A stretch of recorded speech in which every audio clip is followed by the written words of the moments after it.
meeting to order. First item, please.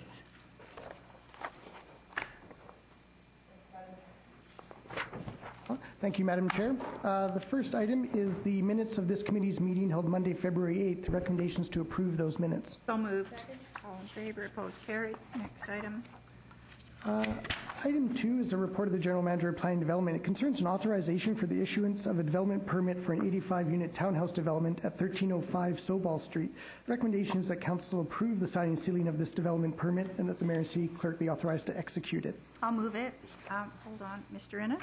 Madam Chair, if staff can, we'd like to provide just a very brief overview of the report and the recommendations. So I'm going to ask Erica Tiffany to... Yeah, go ahead. We'll do that before we move anything. Okay.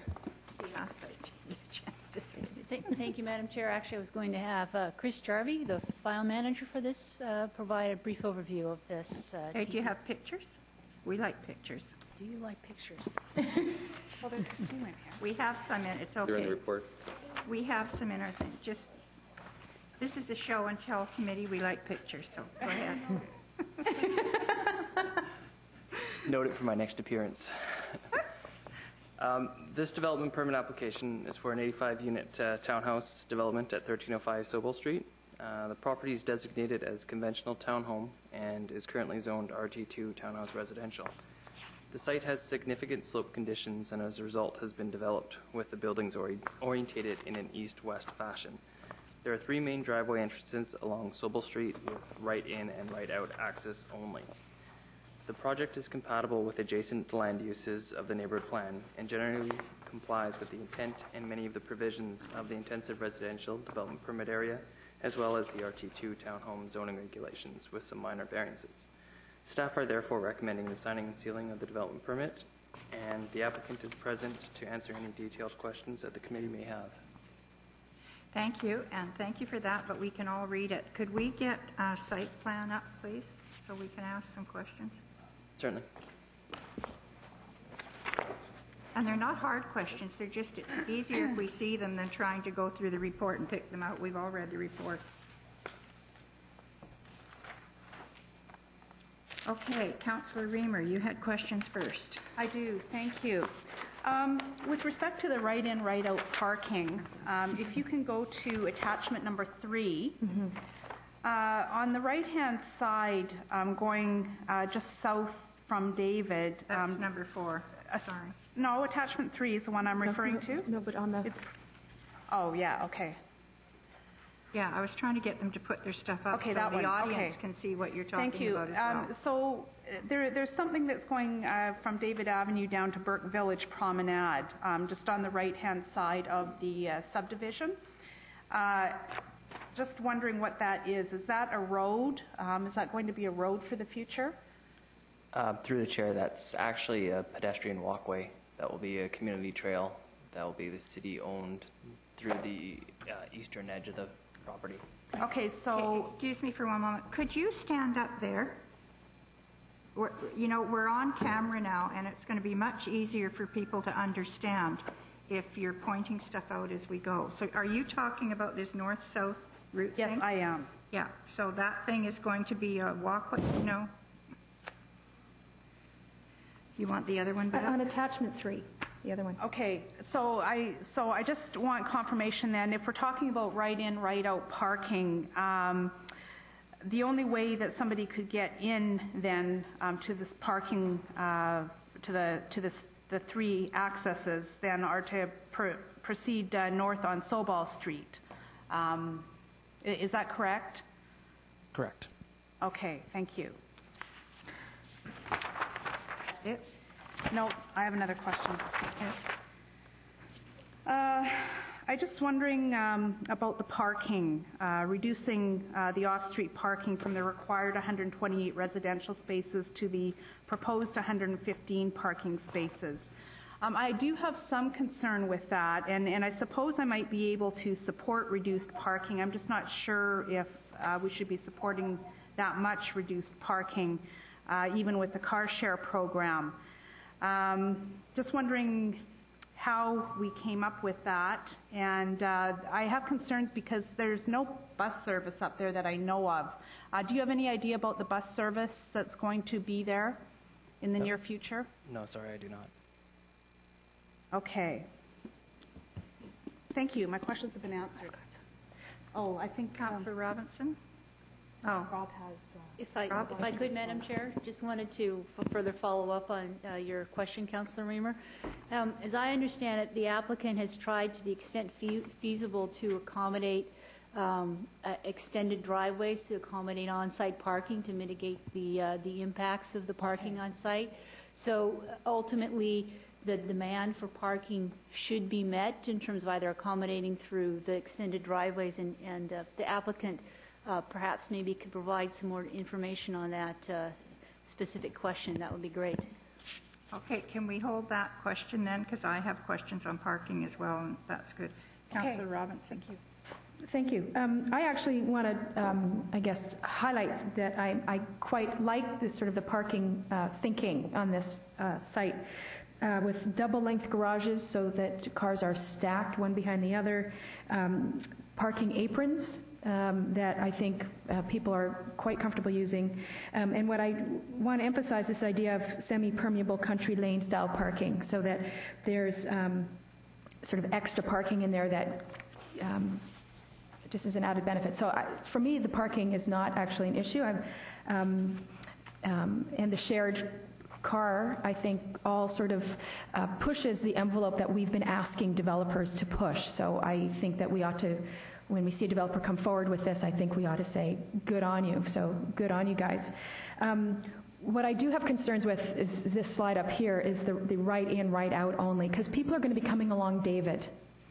Right? So if David's a major thoroughfare and you come south on Soball, how do you get into your home? So for me, that's a huge piece because we're trying to spread the traffic out, and if that's the connector that's connecting all three of the Tri-Cities, I can't figure out now how they're going to get in here. And that means they have to come all the way down and then come back all the way up. And that's just not good. So I have real concerns about that one. Any comment on that? I believe Transportation Services had requested the right in, right out only due to the significant slope of Soball, as well as the proximity to the high school that is going to be developed in some point in time on the opposite side of the street. Can you point? Out, yeah. please? Can you point us? Where will the high school be? On this site here.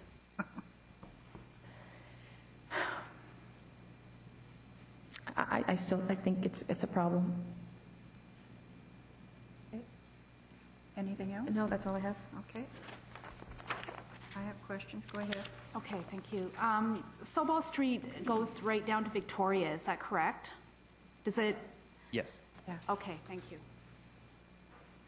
Okay. So in other words, people have to drive down David, down to Victoria, and then left on Soball and up to get into that subdivision. Correct, that would be one of the options. Okay, go ahead. Is there another unit of housing grouping where we've done that, where we have a right in, right out on a slope that works? I'm thinking like of Westwood Plateau. Like, where else do we have this? And if you can give me an example and I can see that it works, then I might be able to sort of check it out. But at this point, so if you can go through your little memory banks, and I would find that very helpful. Madam Chair, what we can do is follow up before council next week if there are some examples like that. That would be very, very helpful. Well, especially if you could maybe send it out sooner so I can go take a look. That would be really helpful. Thank you. We'll do that. Okay, thank you. I have questions now. I'm not excited about the parking to start with. I don't.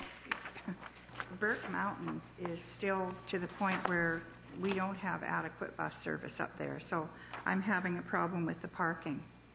And when you say end to end, there's lots of tandem parking in this city, and it's a royal pain in the patoot. So, especially when we get into some of the little the smaller townhouse complexes that we're making now, lots of density, and then you're trying in the morning to back your car out and around so that somebody else can come out and go, and it becomes a problem. So, I really have a problem with the parking.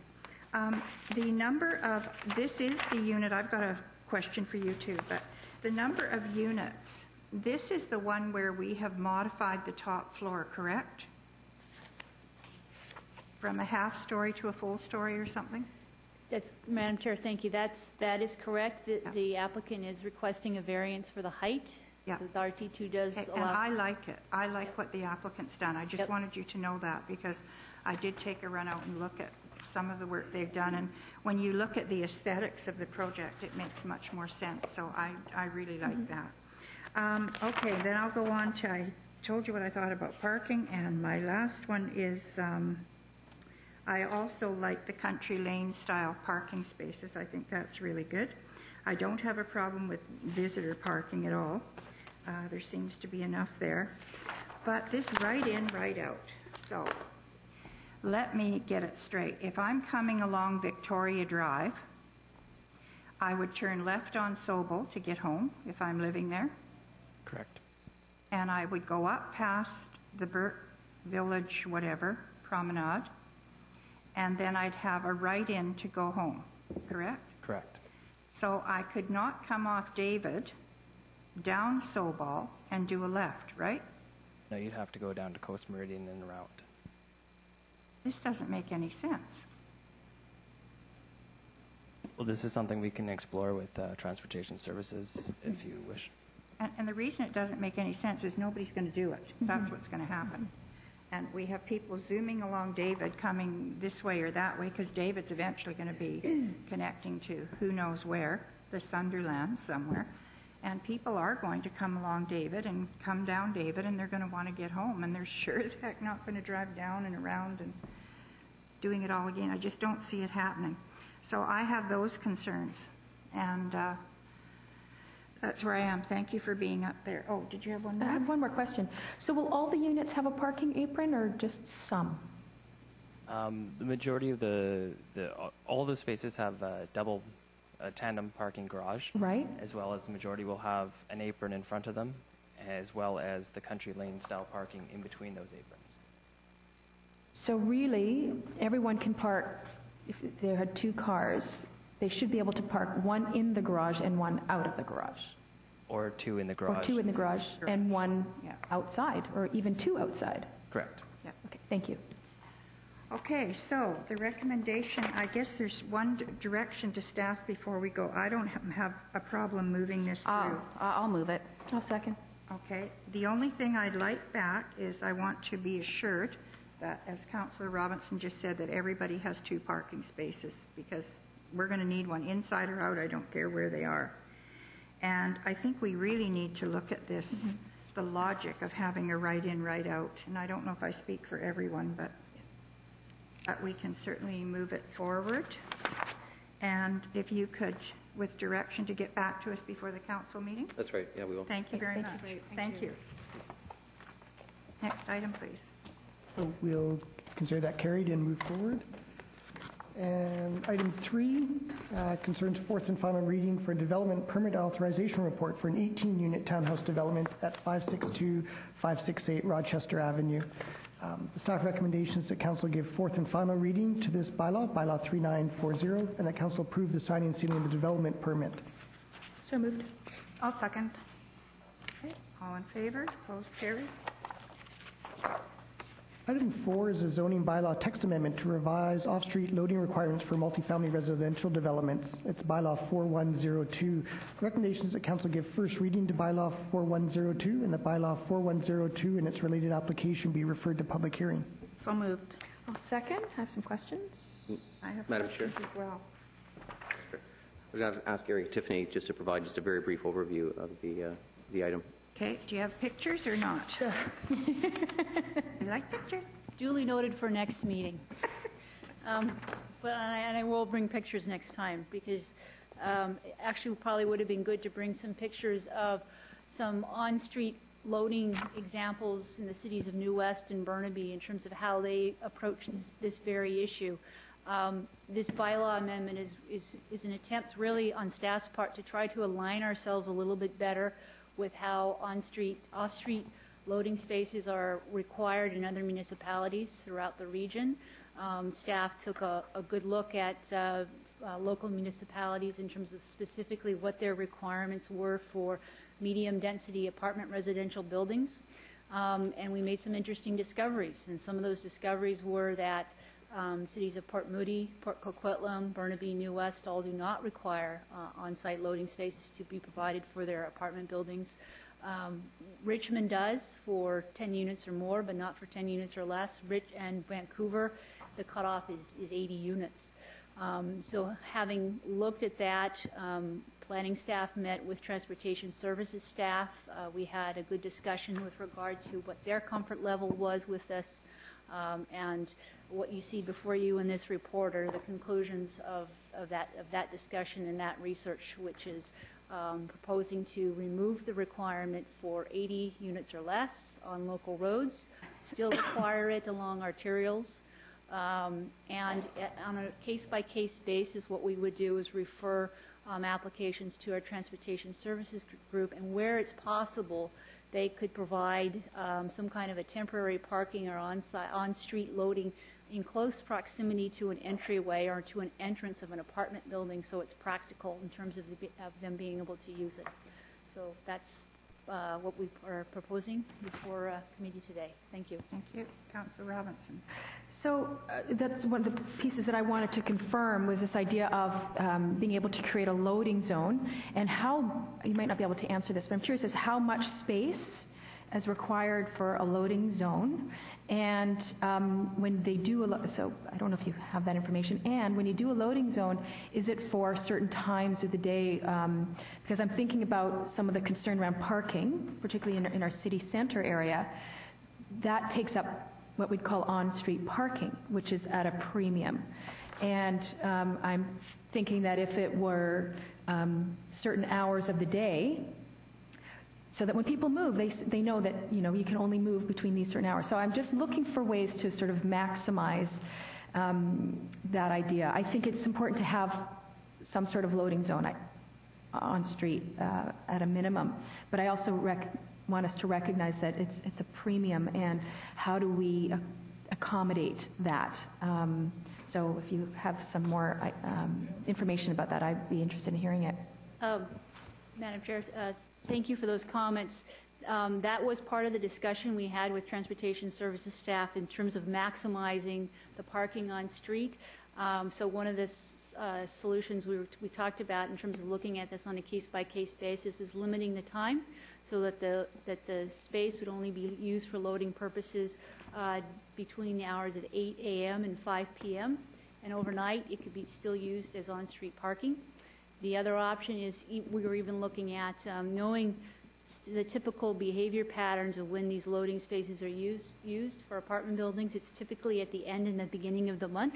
And so we even talked about that in terms of limiting it to those times of the month as well, so that the rest of the time it could actually be used for on-street parking. Great. Thank you. Okay, I have questions. I do not like this one little teeny bit. As someone who sees a lot of people moving in and out, it's just a nightmare. And you can go into New Westminster, and people, because, well, they've got some older areas there, and it seems to work there okay, because they have adequate parking underground. They usually have 2 spaces or more. When they built a lot of their older neighborhoods, they had loads of, underground parking. But where we're going now in our town center, and we're building all these big high-rises and things like that, parking's at a premium, and we all know that people are parking all over all the streets all the time. And we're hoping that we move forward to people with 1 car, but it's just not getting there that fast in any event. When you say collectors, I understand that. And my problem is that it's actually the small spaces, and I hate to tell you this, but just last week, I live on a dead-end road, and we had a big moving van pull up and park to move someone in or out or whatever they were doing. And it was a nightmare. It was just a nightmare, because the moving van took up half the road. And then you have people having to stop at each end, because there's a townhouse development down there and one where I am.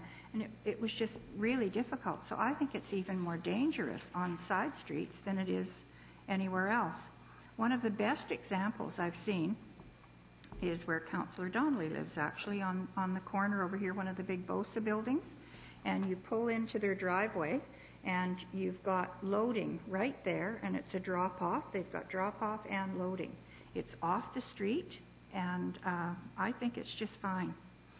The other thing is I have to look at fairness. Developers are asking us, oh, don't make us put, loading in. It's hard enough for us to put parking in. But when we have someone with a secondary suite, we're telling them they have to have secondary parking on their lots. So I think there should be loading on the lots of multifamily housing. Some of the older buildings in our city that I've dealt with, they all have loading zones. And you get, in a lot of rental accommodations, you get people, maybe 2 or 3, moving in and out on the same weekend. You can't plug up a whole city street for that. It's just not making a lot of sense. So I am totally against this. It can move forward if my two counterparts want to, but I do not think this is a good idea. And I've spoken to some people in Richmond. They're younger also with apartments than Burnaby is, for instance, and some of Vancouver and New Westminster. And in the newer areas, it's a problem. It's really a problem in the newer areas. So that's my 2 cents worth. So, Councillor Reamer. Thank you. And I agree with Councillor Reid with a lot that she has said. But if we do move this forward to Council, can you get us some specific examples from other municipalities, Burnaby, New Westminster, Vancouver, on how this is working or not working? And so that when this gets to Council, we'll have a much better idea. Staff would be pleased to do that by next Monday. And I think we can do one of our infamous tours and go and... Right. They get quite good. I'll drive. They won't let me drive, Rob. I don't understand. He's not allowed to drive. Okay, so is there to move it on? No, I'll move. And we seconded, yeah. Okay. We already did. Yep. You two are in favor? Yep. I'm opposed. Thank you. Next item. Next item, item 5, it concerns a public consultation process. It's a report to amend the sign bylaw to permit third-party signs, and the recommendations that Council endorse the public consultation plan outlined in the report. I'll move it. I'll second. I have some questions. Okay, go ahead. Thank you. Other municipalities, I'm assuming that they all have the same business licensing requirements for the third-party signs. Is that correct?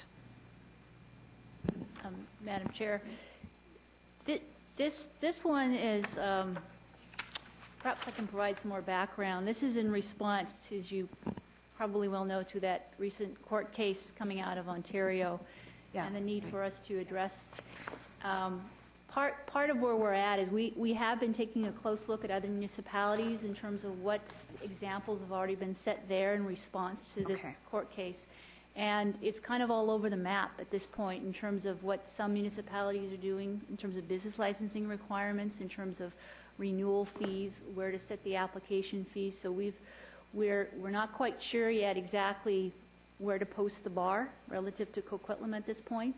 But what is the range in fees, out of curiosity?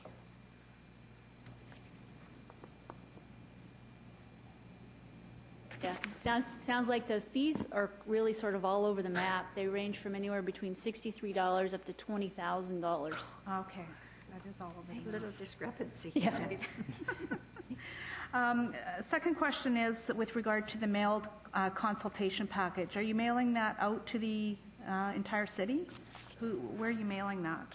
No, we're planning to do a targeted mail-out to our community associations, UDI, to the selected groups I think we've outlined. To all the ones that listed right below that. And then to put a newspaper notice as well as put some information on our webpage. And I'm just wondering, my third question is, would it be helpful if we also included in that in those that we ask for comment and feedback. Sign companies with business licenses elsewhere. Yes. Certainly, that sounds like a great idea. We can certainly do that. Thank you. Thank you. And I would want the Chamber of Commerce included. There. It is on here. Yeah. Oh, is it? Yeah. Okay, I didn't see that. I only have one question, and I'm delighted to support this one. When you say to bring the sign bylaw in line with the current law in Canada, were there any size restrictions? And I remember having the discussion, but I don't remember asking that question. Nothing with regard to size restrictions. The discussion we had last October was what was considered to be a standard size for these third-party signs, and that was where we came in, I believe, with the 20 meters squared, which would be on both sides, so 40 meters squared in total, which is why we're moving forward with what is considered to be the standard size. Standard size, but we'll hear all that from all the people that we get in. Now, I was going to ask, the public consultation, do you think it's going to be a long one, or should we, I think it's something we should be in attendance at. I really do, as a committee. I think we should be there to hear what people have to say, because signs have also always, in the last 20 years, been a huge bone of contention in this city, as Rob nods his head, yes.